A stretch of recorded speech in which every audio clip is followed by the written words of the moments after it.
မင်္ဂလာပါမိတ်ဆွေတို့ရေကျွန်တော်တို့ဒီနေ့ရွှေလင်ပိုင်းကိုရောက်နေပါပြီဗျာနော်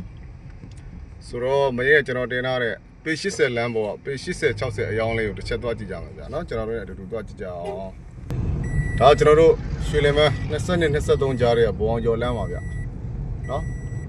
ဈေးရောက်ဆိုင်တဲ့မိတ်ဆွေများအတွက်အများကြီးကောင်းတဲ့ရွှေလင်ပိုင်းဘုံအောင်ကျော်လမ်းပါကဲကျွန်တော်တို့ပေ80လမ်းမကြီးကိုဝင်ပါပြီဗျာဘုံအောင်ကျော်ကျစစ်သားပင်ရွှေဒီလမ်းမကြီး3လမ်းကိုဖြတ်ပေါက်ထားတဲ့လမ်းကျယ်ကြီးပါလမ်းရှည်ကြီးပါဗျာနော်လိုင်းကိုဖြူးနေတာပဲစီးပွားရေးလုပ်ငန်းရှင်များအတွက်အကောင်းဆုံးနေရာလို့ထင်ပါတယ်ဗျကားလေးလည်းသွားလို့ရတယ်လို့လုပ်ငန်းပေါင်းစုံနဲ့လုပ်လို့ရတဲ့နေရာလေးပါဗျဒါ23ရက်ကခရီးလမ်းမကြီးပါလက်ရှိလည်းလမ်းအသစ်ကြီးခင်းထားတဲ့နေရာပါဗျနော်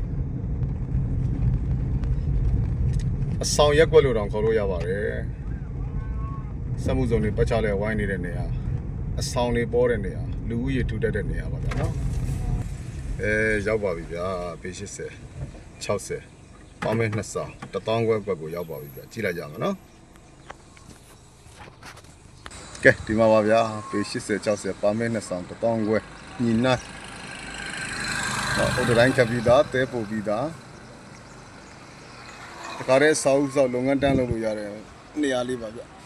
ဒါကတော့ပေ80လမ်းပါဒါကျွန်တော်မိတ်ဆွေလုပ်ငန်းရှင်များ